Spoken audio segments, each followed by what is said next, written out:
Hello, everybody. Happy Friday. It's great to see everybody. This is Janice Thornton with JT Fitness and Golf, your online personal trainer. I love to help those who want to change their health, improve their health. If you're a golfer, I love to help you get strong so you can go long. And I'm here with Edward Givens today, and he's our health insurance specialist. And he and I are reviewing the book, Never Pay the First Bill and How to Beat the Healthcare System and Win. And we are reviewing the last chapter today. And this one is all about fraud. We've actually discussed this, over the last 10 videos that we've done, but they go a little bit more into fraud. And so let's tackle this, Edward. Let's talk about fraud in this chapter. Well, thanks, Janice. And it's great to be here today. Why don't you go ahead and start with that first one about the $8 test. Oh my gosh. So explain that. This is crazy. So, I start reading this chapter and I about fell over because in the very first paragraph, it was a physician who also took this PCR test, and he gets his bill and he knows it's an $8 test. And, thinking, and the test is covered. So it's supposed to be free. And all of a sudden he gets a bill, though, for $10,984, almost $11,000 for an $8 test. So guess what? The man did call and try to be like, I think there's something going up. The interesting thing is the insurance company's like, well, it's okay. Yep. Like, it's okay. It's okay that it's overcharged by $10,978. $76. That's bad math. And this is one of those scary things, but that when we first started this, we try to explain to you, your doctors, your nurses, they get into this initially to help people, but they have to remember the system behind them is designed to make money. So there are flaws in that system, and we need to, in order to win, need to take a little more control and pay attention to those things when they happen, because the health insurance company paid the bill. But let's think about this. Okay, they paid the bill. He didn't have to do it. But now his premiums, his healthcare costs went up because they paid for something they didn't need. Yeah. And so when you get a bill, this particular chapter is focused primarily on larger businesses, but the bottom line is read your receipts. Get a detailed bill. And I try to tell all of my clients, whenever you get a procedure done, make sure you get a detailed bill for your EOB, which is your evidence of benefits. And that should have on it the CPT code that was used, the date that your procedure was done, the name of your doctor or hospital, the exactly type of service or procedure or test that was done. So you can see everything lined up. And you can, because you're the one who had the care done, you'll know if a procedure was done or if it wasn't. And I think that's the big thing. People just really need to, like you said, check their receipts. Think of it as kind of like my credit card. When I get my credit card statement every month, I go through line by line, compare it to my receipts to make sure that the numbers match. Because I can't tell you how many times I've caught, especially in the restaurant industry, someone giving themselves more of a tip, or it totally was not the right numbers, that someone punched in the numbers according to what my receipt was anyway, and how it just didn't transfer right. I don't know how it doesn't transfer correctly, but whatever. But think about, I always look at receipts, and maybe I think too many people are used to just everything being electronic. And I grab a receipt for everything just so I have it and I can compare to my credit card. I see a lot of people who are like, no, I don't need a receipt. No, it doesn't matter. And apparently they don't look at anything. But with your medical bills, like you said, look at your receipt, look at your EOB, so you know everything that was done, because there's a lot of times a doctor could add some extra stuff that wasn't actually performed on you. And that's not right either.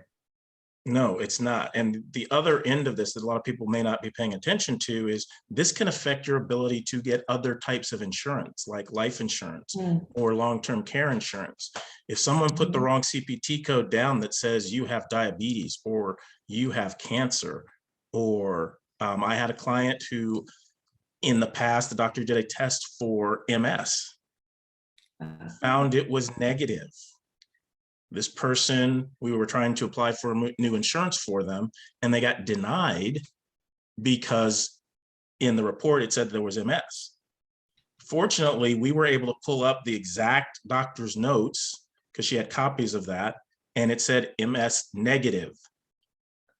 Oh my gosh. Wow. Well, good thing she had all her notes and Correct. could prove it. Correct. But that could prevent people from protecting their family because now there's something in their history that denies them something or has them paying more. They may get their life insurance and, let's say as an example, they could be paying $50 a month for it. Now they're paying 75 or 100 because there's something incorrect in that medical history that they just didn't take a look at. And that $25 or $50 you would much rather have in your pocket, not someone else's pocket. Correct. Sure. Yeah, I think the big thing is, like you had said, with the fraud, so what that this insurance company paid this $10,000 bill, but if they're constantly paying all these extra claims that are unnecessary, my gosh, yeah, our rates do go up, and people wonder, why is the healthcare system so crazy? Why is the insurance system so crazy? Well, it's stuff like that that's not helping, and we the people need to be holding them accountable for good practices as well. Correct. And for people to think that, oh, I'm a little wheel and it's not going to matter much. When the Affordable Care Act came out, basically the average prices for plans was at a certain level. Well, in the last 3 years, the average price for a plan has gone up each year. And with the Affordable Care Act, what happens is the federal government, depending upon the family and their size, will provide a subsidy. We as taxpayers are paying people's health insurance cost. So your bill might have gone down from 2020, you were paying $100 a month. And then in 2021, you're paying $75 a month. And then maybe in 2022, now you're paying $50 a month. The price of your plan has gone up, even though what you're paying out of pocket is less. Interesting. So we're still paying more into the system because we're not paying as close attention. Right. And if we can pay attention as large groups and even as individuals, we can start to eliminate some of these things, some of this fraud and mistakes. Some are natural human mistakes, some are intentional, which I thought was very interesting. The story, what is his name? Oh, that awesome personal trainer. Yes. David Williams was a personal trainer in the Fort Worth area, and he worked with many self-funded plans, large companies like Southwest Airlines, where David Williams is not a doctor, people. Never went to medical school, but he gamed the system and got an NPI number from Medicare so that he could bill insurance companies for his training services as if they were medical services. He built the system out of more than $25 million. Which is crazy. I'm like, holy crap. Yeah. And no, people, I don't do that. Just letting you know, I don't deal with insurance. Well, No, but he got around it's funny though, he got around the doctor thing by saying he had a PhD in kinesiology, which makes him a doctor, just not a medical doctor who can prescribe and do this stuff and put down those codes that you're supposed to have. There's a difference in the doctors on being able to bill insurance. Correct. And I'm not promoting what this gentleman did, but even in his, what I will call warped sense of honor, so to speak. He felt Yeah. that by helping people stay in shape, it would prevent other diseases, help them get off some of their medications, which is definitely a potential benefit of good exercise and good nutrition. Yeah. Mhm. But he was still fraudulently billing the system, saying he was a doctor. Oh, yeah, and he kept changing his NPI number. I was just Yes. like, I'm like, how would they not capture him? I'm like, oh, well, when you have 20 NPI numbers, I guess he was always just one step ahead of them. But then even the insurance companies caught him and they were so slow. It was like, it didn't matter, really. They're like, oh, well, in a month, get back to us. Oh, it's 3 months later, he finally did. And then, oh, well, in a couple of weeks, then this could happen. Oh, well, then he just blew them, like constantly blew them off. And then like, oh, well, we'll get him to pay us back, but we won't reimburse him anymore. Like, Yeah. what? Like that, that just doesn't even make sense to me. Like, No, wow. it doesn't make sense, but it goes back to what Alan Marshall was talking about at the beginning of the book. Is it's a system. The system is designed this way. So the bottom line for an insurance company is making money. Yeah. Okay. They happen to do it in trying to help us at times to have better health, but they are designed to make money. So they looked at it from the standpoint of, do we hire investigators? Do we hire lawyers? Do we dig into this and pay money to catch this fraud? That means it's going to lower our bottom line. Or Right. do we just kind of let it go, bill our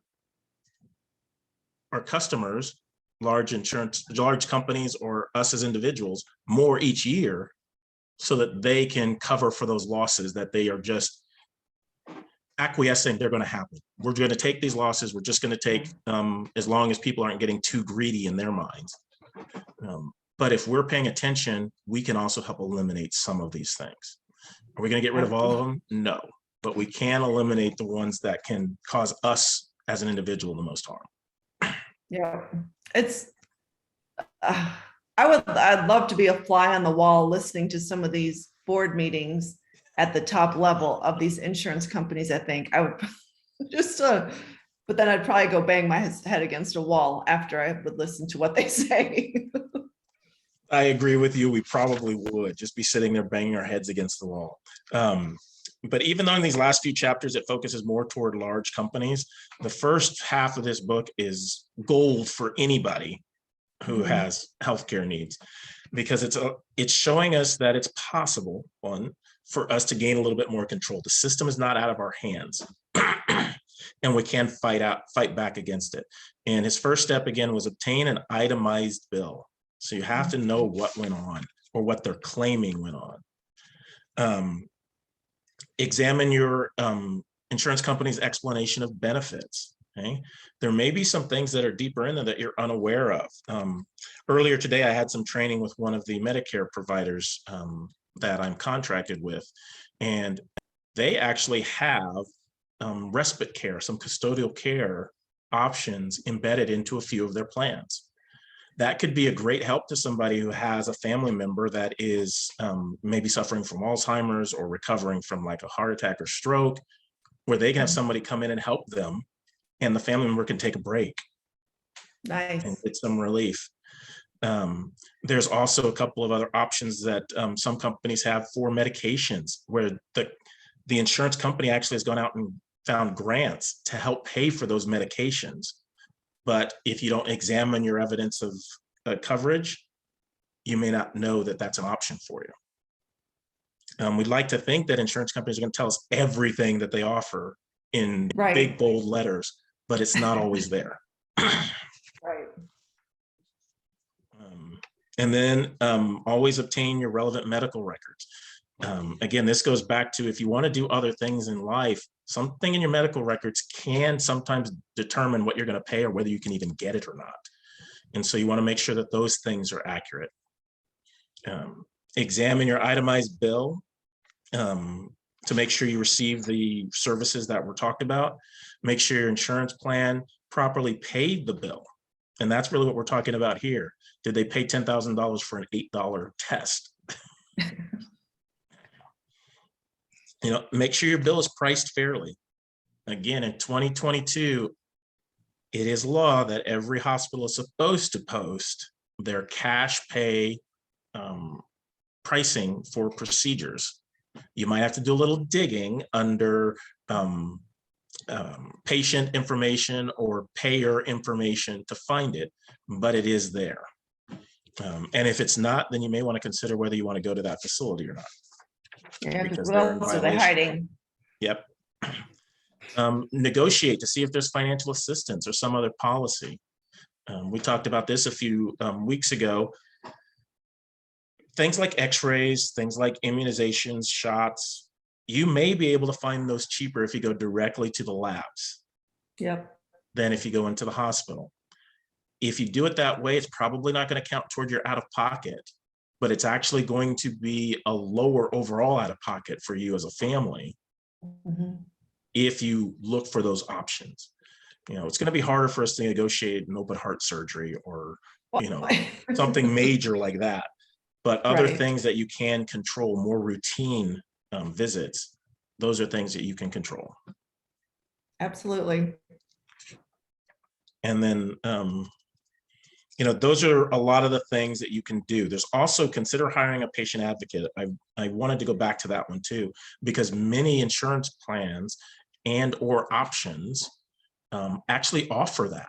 They offer assistance with medical pricing, with medical billing, so that you can have somebody else on your side looking at that information. So I would recommend, if you belong to an association that has some medical benefits, you look into that, because it may literally be sitting there. You just didn't know it. Right. Yeah, I get insurance is, to me, insurance is great to have. It's just hard to navigate through that whole system. And it's daunting to, because of course, especially your employer, they give you this little handbook and you get the 30,000 foot level of it. But you got to get down into the nuts and bolts of it so you can really know what is covered with your plan for sure. And I think that's, you're exactly right. I think that's where most people just get kind of frustrated. It's like, it's too complicated. It's not really complicated. I like one of the last examples that Marshall Allen used in the book about when he'd go to the grocery store with his mother. Some people do not do this today, but yes, I still get a paper receipt like you do and go to the grocery store because I want to see that I got everything on it. Anybody who's been to Walmart or Sam's Club or Costco, at the door on your way out, somebody always checks just to make sure that big box in your cart is something you paid for and you're just not walking out the door with it. But they also check to make sure you haven't been charged twice. I actually got charged twice for something and they were checking me out and I had to go back so I could get my credit on my receipt, but they actually caught it. I didn't catch it because I wasn't looking at it when I was walking out the door, but they caught it at the door. I was shocked. So it's kind of nice that they check, that they check it and make sure that everything is good. I'm sure it helps their inventory that way as well. Correct. But if we're going to check for our groceries, why not check for our healthcare as well? Because just like you said, I don't know. I have come home on more than one occasion, emptied out the bags and went, where did this come from? That was in my bag and I didn't get charged for it. Or I'm looking all over because I picked something out, put it in my bag or in my cart, and it didn't make it into my bag. I'm not saying somebody stole it, just didn't make it into the bag. And you're like, I thought I bought this. That's what we need to do with our healthcare. Did you receive the services you requested or needed? Or were you billed for something you didn't need, or you didn't get the services you needed? That's how we're going to manage our own healthcare better. Look at that EOB. That's the big thing. And if you ever have any concerns or thoughts, or, hey, I just want assistance in understanding it, Janice and I are here to help you with that. And again, if we can't help you, we've got resources and we can guide you to those resources to help you make better decisions for your family. Absolutely. Well, everyone have a fabulous day. Get this book for sure. If you need help, contact either of us. Edward can definitely help you with your health insurance needs, and I can definitely help you with your fitness and making sure that you stay healthy. So you need less of the insurance Yes. stuff. You still need insurance, but hopefully it keeps the cost down. Anyway, Mhm. everyone have a fabulous day, and we will catch you next time. Have a good one. Bye-bye, everybody.